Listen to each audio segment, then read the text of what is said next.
আজকে করব ঝিঙে ভাজি। ঝিঙে ভাজি করার জন্য আমি এখানে ঝিঙেগুলোকে ছুলে সুন্দর করে কুটে নেব।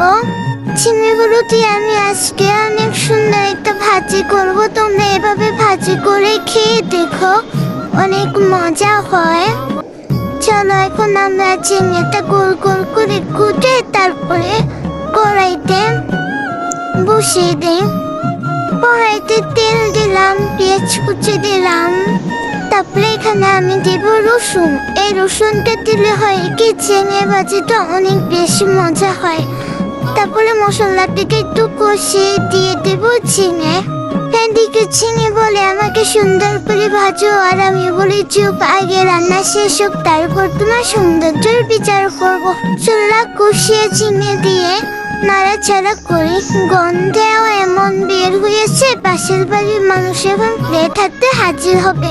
আর এই ভাজিটা এমন ভাবে করলে তোমার ভাতের সাথে আর কিছুই লাগবে না, এতটা মজা হয়।